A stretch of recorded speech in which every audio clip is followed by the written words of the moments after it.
Hi friends, இந்த வீடியோவில் நீங்கள் என்ன பார்க்க போகிறீங்கன்னா தக்காளி சந்தகை ரெசிபி பார்த்துடலாம் வாங்க. அதுக்கு தேவையான பொருள் கடலப்பருப்பு, உளுந்தம்பருப்பு, ஒரு பெரிய வெங்காயம், ஒரு கொத்து கருகாப்புல், ஒரு 4 பச்சை மிளகா, 2 வரமிளகா, சந்தகை பேக்கெட்டு, ஒரு 5 தக்காளி.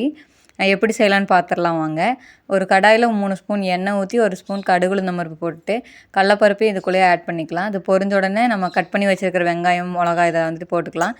2 வரமிளகாய் அது கூடவே நான் கிள்ளி போட்டுக்கிறேன். இது ஓரளவுக்கு வதங்கட்டும். இது வதங்கினதுக்கப்புறமா நம்ம வந்துட்டு தக்காளி வந்துட்டு ஆட் பண்ணிக்கலாம். நான் ஒரு 5 தக்காளி வந்துட்டு கட் பண்ணி வச்சுருக்கேன். அதை ஆட் பண்ணிவிட்டு தேவையான அளவு வந்துட்டு உப்பு போட்டுக்கலாம். உப்பு, மஞ்சத்தூள் வந்துட்டு ஒரு 1/4 ஸ்பூன் போட்டுட்டு நல்லா மூடி வச்சு வதக்குங்க ஃப்ரெண்ட்ஸ். ஈஸியாக வந்துடும், சீக்கிரமாக வந்துட்டு வதங்கிடும்.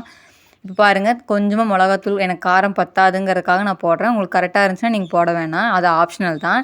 என்னோடய வீடியோ உங்களுக்கு பிடிச்சிருந்துச்சுன்னா லைக் அண்ட் சப்ஸ்கிரைப் பண்ணிக்கோங்க. பெல் ஐக்கானில் ஆளுங்கிற ஆப்ஷனை வந்துட்டு செலெக்ஷன் பண்ணி வச்சுக்கோங்க. அப்போ தான் நம்ம போடுற வீடியோலாம் உங்களுக்கு நோட்டிஃபிகேஷனில் வரும். இப்போ பாருங்கள், எண்ணெய் பிரிஞ்சு வந்ததுக்கப்புறமா கொஞ்சமாக கொத்தமல்லி தழை போட்டுட்டு நல்லா வதக்கி விடுங்க ஃப்ரெண்ட்ஸ். நீங்கள் எந்த அளவுக்கு வதங்குறீங்களோ அந்த அளவுக்கு வந்துட்டு அது டேஸ்ட்டு கொடுக்கும். இப்போ பாருங்கள், அடுப்பை வந்துட்டு ஆஃப் பண்ணிடலாம். ஆஃப் பண்ணிவிட்டு வேறு ஒரு பாத்திரத்தில் கொஞ்சமாக எடுத்து வச்சுட்டு கொஞ்சமாக வந்துட்டு சந்தகையை போட்டு வந்துட்டு கலக்குனிங்கன்னா வந்துட்டு ஈஸியாகவும் கலங்கிடும், நமக்கு கை வலி எடுக்காது. இது ரொம்பவா வந்துட்டு நம்ம அதிகமாக போட்டு கலக்கும்போது நமக்கு இன்னுமே வந்துட்டு கை வலி எடுக்கும். அதனால தான் வந்துட்டு சொல்கிறேன். இப்போ பாருங்கள், நான் கொஞ்சமாக போட்டு கலக்கிட்டேன். சூப்பராக வந்துட்டு சந்தகை ரெடி ஆகிடுச்சு. இங்கே என் பையனோட தொல்லை தாங்க முடியல, அதனால தான் கொஞ்சம் டிஸ்டர்பன்ஸாக இருக்குது. பாய்.